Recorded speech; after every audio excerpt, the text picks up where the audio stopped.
राधे राधे दोस्तों, मैं इलेक्ट्रोमोपैथ doctor RP. Goswami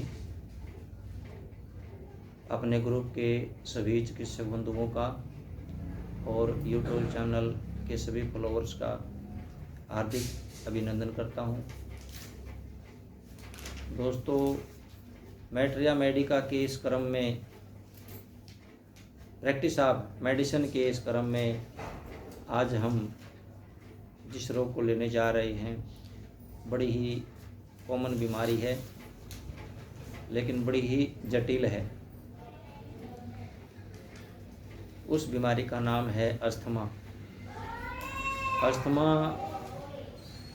एक जो है रेस्पिरेटरी सिस्टम से रिलेटेड डिजीज है। अस्थमा का मीनिंग जो है वो लंबी लंबी सांसें लेना या गहरी गहरी सांसें लेना। एक यूनानी भाषा का शब्द है। इसमें जो रोगी है जिसको दमा का दौरा पड़ता है तो वो लंबी लंबी सांसें लेता है, गहरी गहरी सांसें छोड़ता है। सांस लेने की बजाय सांस छोड़ना, बाहर निकालने में जो है उसको बड़ी मुश्किल होती है, क्योंकि हमारे फेफड़ों के अंदर, लंग्स के अंदर जो है छोटी छोटी एयर ट्यूब्स होती हैं, वायु नलियाँ होती हैं जो सूज जाती हैं, जिनमें स्वेलिंग आ जाती हैं, जिनका रास्ता जो है जो टाइट हो जाती हैं सूज करके। फिर जो लंग्स के अंदर प्रदूषित वायु है कार्बन डाइऑक्साइड युक्त, उसको बाहर निकालने में इनको जितना सिकुड़ना चाहिए एयर ट्यूब्स को, ये सिकुड़ नहीं पाती और जो है रास्ता तंग हो जाता है, उसमें कुछ मलगम वगैरह भी जो है भर जाता है उसके अंदर।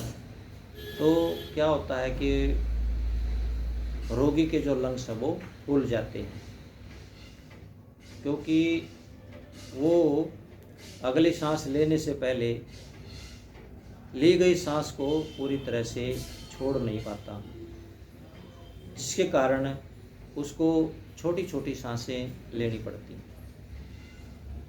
इसी अवस्था को अस्थमा कहते हैं।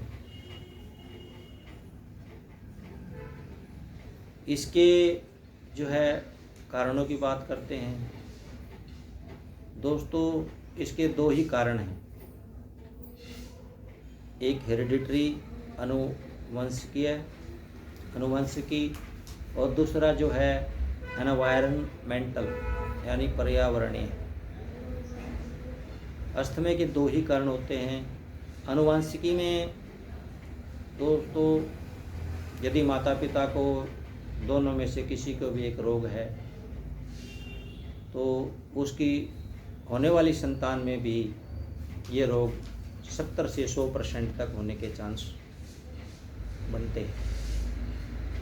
दूसरा एनवायरनमेंटल, पर्यावरणीय। ये दोस्तों पर्यावरण के ऊपर डिपेंड करता है। जब हम किसी ऐसे पर्यावरण में चले जाते हैं, ऐसा रोगी जो है, दमा का रोगी है, वो किसी ऐसे पर्यावरण में चला जाता है जो उसको एलर्जी देता है। जैसे आटे के धूल से,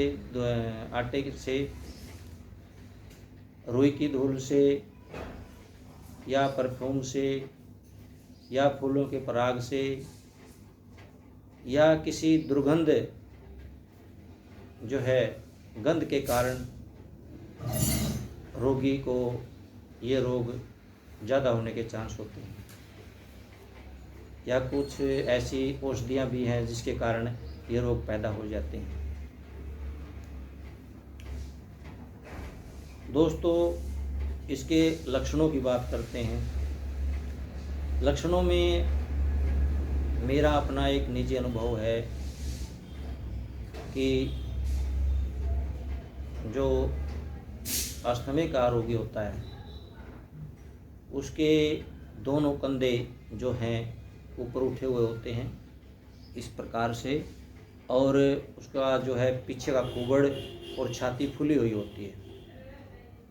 यदि इस प्रकार का कोई रोगी आपके सामने आता है तो आप उसको तुरंत पहचान जाएंगे कि ये अस्थमे का पेशेंट है, भले ही उस समय उसको जो है अस्थमे का दौरा ना पड़ा हो, लेकिन उसकी जो है रचना को देख करके, उसकी छाती की रचना को देख करके आप जो है ये सहज अंदाज़ा लगा सकते हैं कि ये रोगी जो है अस्थमे का है।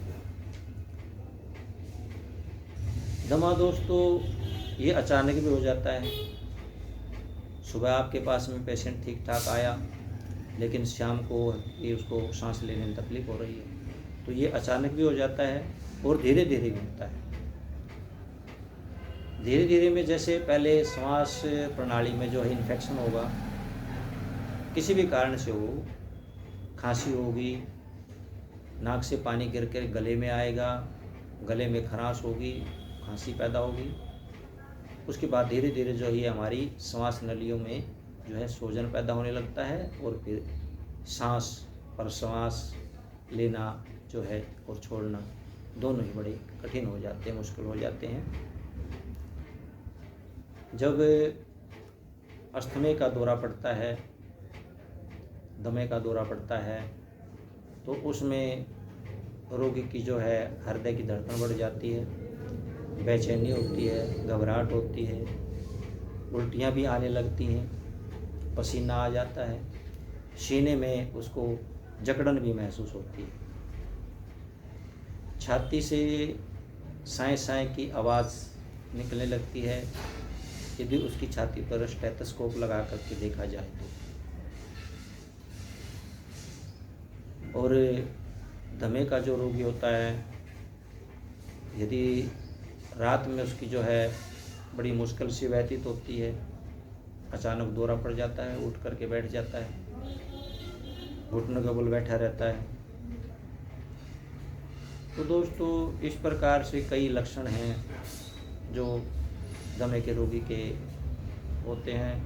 लक्षणों से उसको पहचाना जा सकता है, उसकी पहचान की जा सकती है। तो इलेक्ट्रोहोम्योपैथी में हम क्या करें इसके लिए? इलेक्ट्रोहोम्योपैथी में हमारे पास क्या ट्रीटमेंट है? साथियों, आप सब जानते हैं कि हमने पहले ही अपने 2 कंपोजिशन बना करके रखे हुए हैं जो हम हर डिजीज में रोगी को देते हैं और धीरे धीरे आप सब समझ जाएंगे। उसमें पहला जो हमारा बीपी, दूसरा जो है बीसी बॉडी केयर, पहला ब्लड प्यूरीफायर, और इसके अंदर हमने एक मेडिसिन और मिलाया P4 दोस्तों, जो हमारी पूरे रेस्पिरेटरी सिस्टम के ऊपर काम करती है और अस्थमा के ऊपर जो है काफ़ी नियंत्रण ये औषधि रखती है। तो यहाँ पर हमने जो है बीपी की 20 बूंद, बीसी की 10 बूंद, P4 की भी हमने 20 बूंद यहाँ पर ली 30 ml डिस्टिल वाटर में, और इसकी जो मात्रा है रोगी को देने की वो 10 बूंद दिन में 4 बार, या फिर जैसी भी उस समय रोग की कंडीशन होती है, रोगी आपके सामने होता है, तो उसके अनुसार जो है आप उसको कम या ज़्यादा भी दे सकते हैं। दूसरा, जैसे मैंने आपको बताया कि पहले नाक से एलर्जी होती है, नाक का पानी जो है गले में जाता है और वहाँ पर फिर खराश होती है, इसके कारण खांसी बढ़ने लगती है। तो दूसरा जो कंपोजिशन हमने इसमें तैयार किया है उसके अंदर C13, वेनेरियो 1,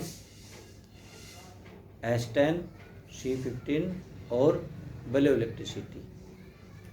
तो यहाँ C13 का मतलब देने का हमारा यही है कि जब गले में खराश होती है, गले की जो हमारी मसल्स हैं, मेम्ब्रेन्स हैं, वो सूजन आ जाती है, तो वहाँ पर C13 का काम उसको कंट्रोल करने का है। वेनेरियो 1 आप जानते हैं हेरिडिटरी भी है, इस क्रम को तोड़ने की मेडिसिन भी है, और जो है जो पुराने और जो जिद्दी रोग हैं उनके अंदर जो है विनिरियोवन हमारी बहुत अच्छा काम करती है। एक स्ट्रक्चरल मेडिसिन है ये, जो सूजन है उसको भी ये कम करती है। एस्टेन हमारी एलिमेंट्री कनाल की है, नर्वस सिस्टम की मेडिसिन है, लंग्स के ऊपर भी काम करती है और एलिमेंट्री कनाल के ऊपर भी इसका बहुत अच्छा प्रभाव है, क्योंकि इसमें S5 और F1 के पौधों का जो है मिश्रण है। और इसको हमने इसलिए लिया है यहाँ पर दोस्तों, S10 को और C15 को। कई बार क्या होता है कि रोगी को गैस की प्रॉब्लम बन जाती है, और गैस की प्रॉब्लम बनने के कारण जो है ये गैस ऊपर उठने लगती है, जिसे लंग्स को फैलने में, सिकुड़ने में जो है व्यवधान पड़ता है उसमें, और जिसे दौरे की भी आशंका बढ़ने लगती है। और ब्लू इलेक्ट्रिसिटी ये हमारी जो है ब्लड की मेडिसिन है, ब्लड को सर्कुलेट करती है। जैसे मैंने आपको बताया कि जो हमारी छोटी छोटी एयर ट्यूब हैं वो सूज जाती हैं, तो वहाँ पर दोस्तों BC में भी हमारा जो है A to C5 है, और यहाँ पर जो हमारा B है, ये जो है तीनों औषधि। तो दोस्तों इस प्रकार से हमने ये दूसरा कंपोजिशन लिया है। इसकी क्या करना है कि हमने C13 की 10 बूंद, विनिरियोवन की भी 10 बूंद, और S10 की 20 और C15 की 20 और ब्लू इलेक्ट्रिसिटी की भी 20 बूंद, इन सब को 30 ml में डाल करके बाकी का डिस्टिल वाटर इसके अंदर डालना है। 10-10 बूंद जो है दिन में 4 बार, या फिर जैसी भी रोगी की रिक्वायरमेंट हो उसके अनुसार उसको दें। तीसरा जो है, यदि रोगी को अस्थमा का दौरा है, सांस लेने में उसको परेशानी हो रही है, तो वहाँ पर आप जो है एक उसको नेबुलाइजर भी दे सकते हैं। उसके अंदर हमने P3, C5, वर्बन और ब्लू इलेक्ट्रिसिटी को लिया है। दोस्तों ये क्या करेंगी, जो है अंदर की जो सूजन है उस सूजन को कम करेगी, और अंदर जो जमा हुआ कफ है उस कफ को बाहर निकालेगी, जिससे रोगी को सांस लेने में आसानी हो जाएगी। इसलिए इसको भी जो है आपने E3, C5, वर्बन और B का जो है D4 से 15-15 बूंद जो है 30 ml में लेना है, और बाकी का पानी उसके अंदर भर लेना, और 2 ml दवाई जो है उन नेबुलाइजर में डाल करके आप रोगी को 2 बार या 3 बार जैसी भी रिक्वायरमेंट हो उसके अनुसार आप दें। यदि रोगी को कब्ज है, कॉन्स्टिपेशन है, उसके कारण भी गैस जो है रुक जाती है और ऊपर की ओर उठने लगती है, तो रोगी को कब्ज भी ना हो, इसके लिए जो है दोस्तों S2, वर्टू, C10, सलास और YE का हम प्रयोग करेंगे। इसको स्ट्रॉन्ग डायलेशन में लेंगे। D4 से डायरेक्ट भी ले सकते हैं, या D3 से भी आप इसको बना सकते हैं। D4 से अगर हम ले रहे हैं तो यहाँ पर हम जो है 6 ml दवा प्रत्येक मेडिसिन का यहाँ पर लेंगे और जो है 30 ml हमारी मेडिसिन ऐसे हो जाएगी। तो रात को जो है इसकी 40 बूंद जो है ये 50 से 60 साल के आदमी के लिए मात्रा है, या उससे अधिक यदि वेट हो 50 से 60 किलो का जो है उसके लिए 40, या उससे अधिक वेट है 70, 80, 90 है, तो वहाँ पर आप 60 तक भी इसकी जो है डोज बढ़ा सकते हैं। रात को सोते समय गर्म पानी के साथ इसको दें, ताकि रोगी का पेट साफ हो जाए। और इस प्रकार से दोस्तों कुछ दिन ट्रीटमेंट करने के पश्चात में रोगी की हालत में बहुत अच्छा जो है परिणाम हमें देखने को मिलता है। तो दोस्तों ये था हमारा जो अस्थमा का के ऊपर जो हमने आज व्याख्यान दिया। उम्मीद करता हूँ आप सब लोग जो है इसको ध्यान से सुनेंगे और समझेंगे और अपनी डायरी में इसको नोट करेंगे। तो दोस्तों जो हमारे नए साथी इसमें जुड़ना चाहते हैं, बस कुछ ही मेंबर इसके अंदर जो है जगह खाली है इस ग्रुप के अंदर, तो जो साथी बचे हुए हैं वो इसके अंदर जो है ज्वाइनिंग कर लें, ज्वाइनिंग फ्री है। और हमारा व्हाट्सएप नंबर जो स्क्रीन के ऊपर है। इसी के साथ दोस्तों आपसे विदा लेता हूँ। राधे राधे।